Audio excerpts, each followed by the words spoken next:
got a red, white and silver Pike Jig, and I'm going to put in one of these little memory wire armature sort of things here, that it can take another hook or take a wiggle tail or something. So I've got about 8 inches or so of memory wire here. Now it's called memory wire because you can scrunch it up into a ball and it will release perfectly to whatever straight shape it had been before. So I want to create a loop on the end of this, so I'm going to fold this round,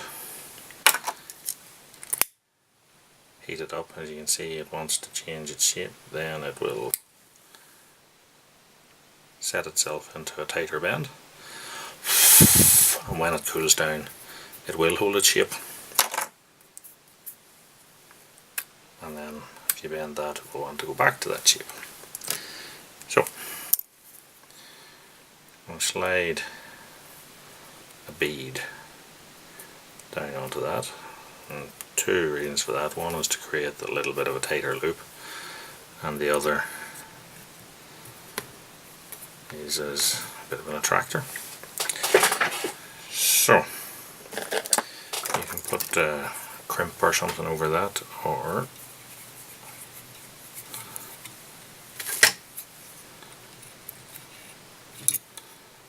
whip it.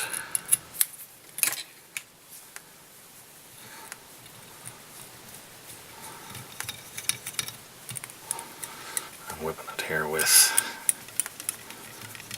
our 200 denier gel spun.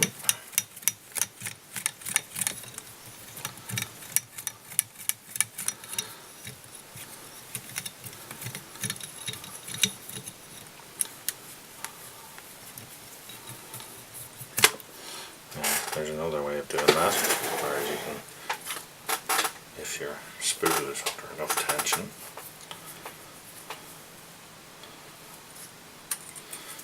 you can spin it round and round and round it, and that will coat it, or spin it like that.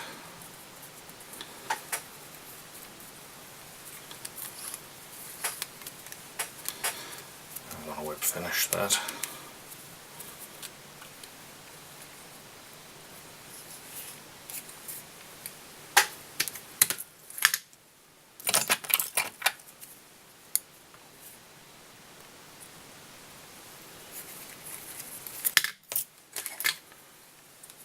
Gel spun's a bugger to cut.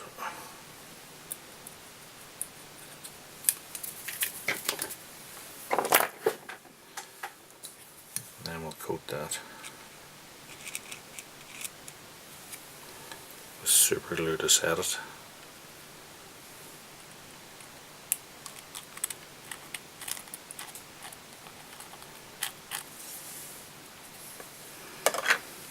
And that'll create a little arm that'll sit out the back of our pike fly or jig, as this one's going to be.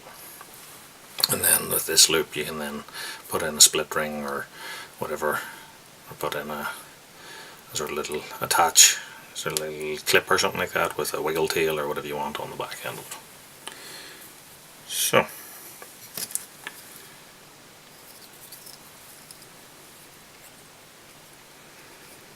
let's see if this will work.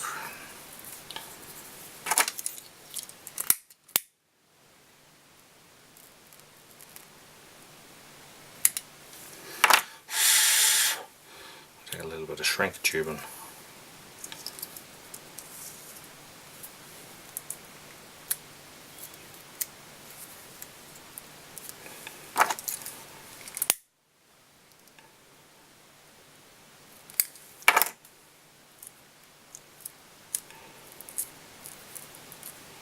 Set that up on it to make it neater. Twist it.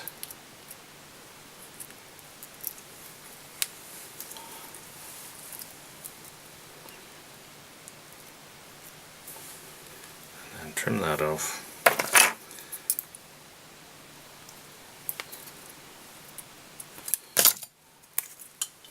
And that's what would made that wee bit neater.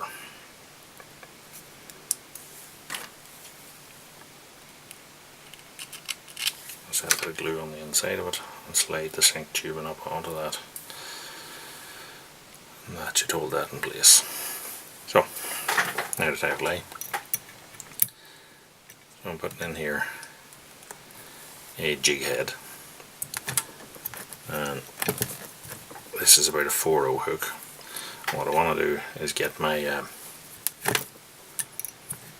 wire pointing straight out the back of it. So I'm going to put another bit of a bend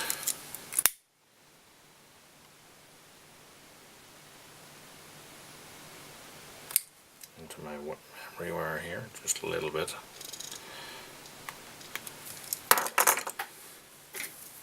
And then I'm going to whip the wire onto our jig and then fold it back on itself and whip over that again, and hopefully that will hold it in place. Speeder on.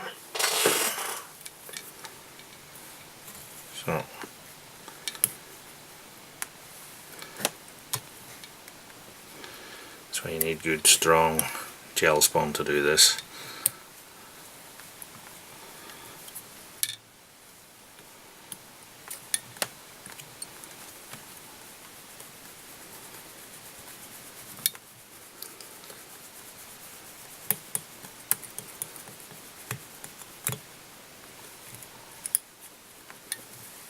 So I have that on. This is hanging out the back here, and I fold that down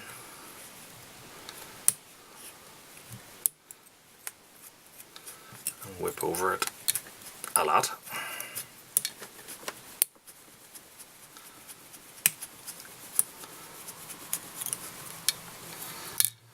And that should create us a fairly secure mount. And we super glue all of that.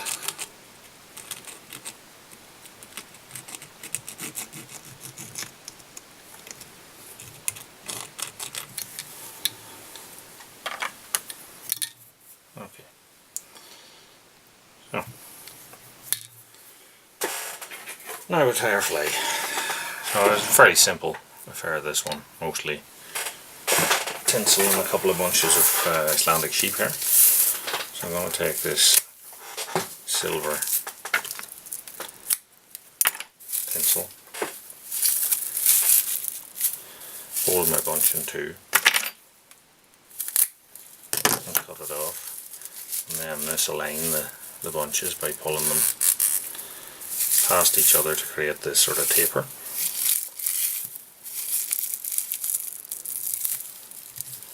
Set that on the shank.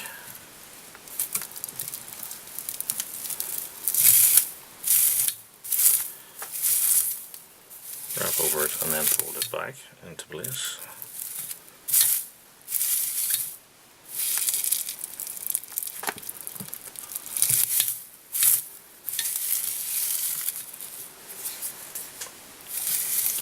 Now I want to progress forward a wee bit. You don't have to do this if you don't want to, but it makes it a bit neater. Let's just add some sort of dubbing. You can even use this stuff here and just wrap it on as like a body.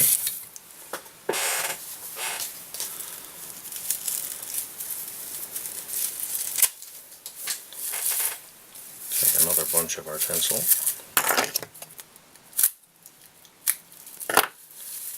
Got it.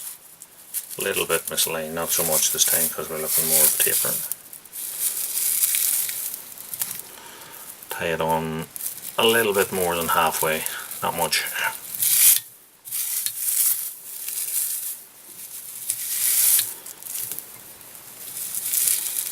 Fold that back, tie over. Find out how sharp your hook is by sticking it into yourself. Super glue that point.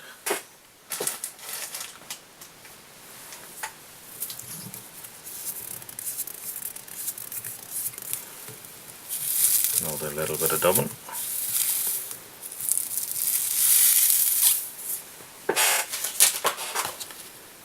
I'm going to take some Icelandic sheep that I've dyed in this sort of fluorescent red colour.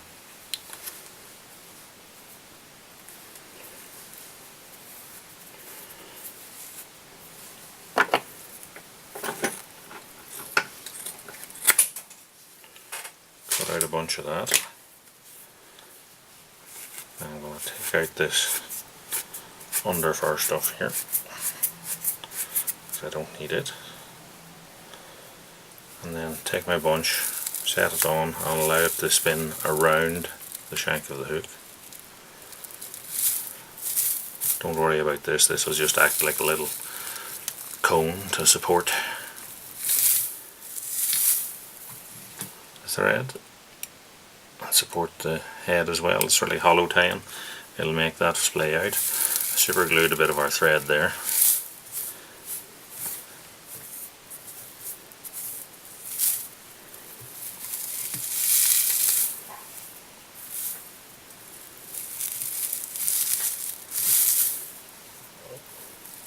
Now fold that back.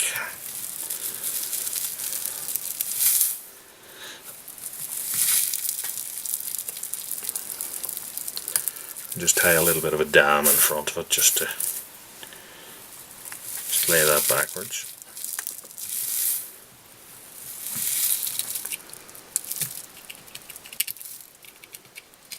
Let some super glue soak into that.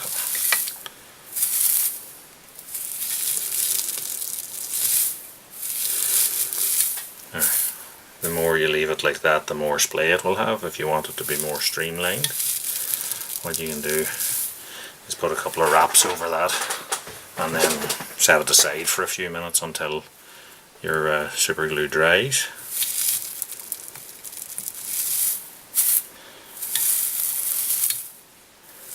So we're now going to proceed to our white bunch.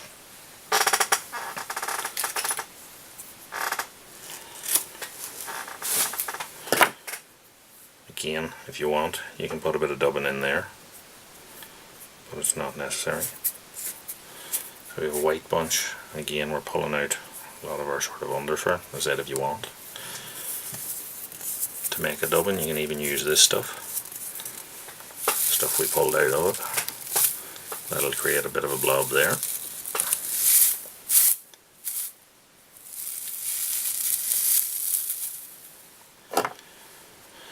Now we take our white bunch and allow it to splay all the way around. I'm tying it up now tight behind the jig head.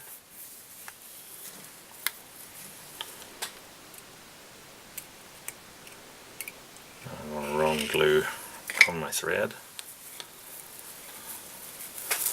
and wrap the tying point of that.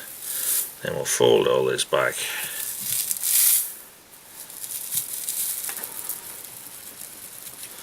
and get in front of that and put on a few whip finishes just to hold it in place.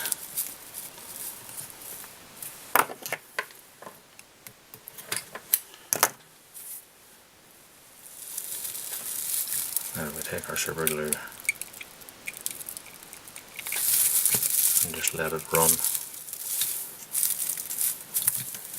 down the face of the lead ball onto our tying thread, and that is our fly tied bar eyes. So you have to remember it's going to fish this way up because of the lead ball.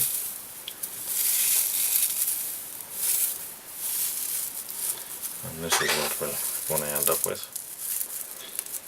It's about 9 inches or so long, I'd say. And we now need to attach eyes to that.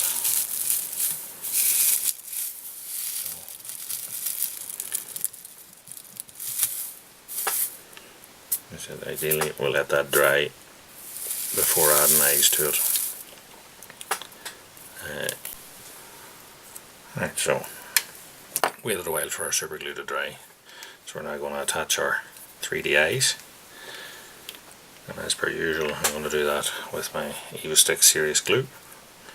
And here I've got about a 12mm red eye. I'm going to put a blob of the glue on the back of that, and then push it in to the side of the fly, and then do the same on the other side.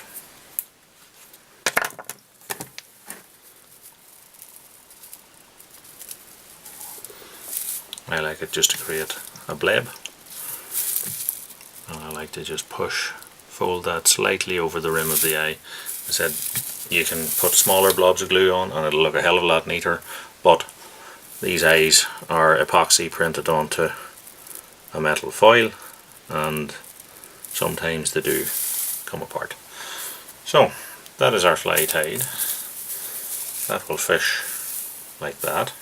I said we have this in here which you can attach a stinger to, or what you can do is you can take a wiggle tail or some other attachment, put on some sort of a clip. This is a C-clip, and then you'll be able to link that onto the back of it, and that'll create an extra sort of wiggle out the back. Or you can attach that onto a stinger hook and have some sort of a clip attachment, or a split ring or something like that. And there you have a silver, red and white pike jig that I guess about a 35 or a 45 gram head on it, and you'd be surprised how far you can belt that out. So tight lines.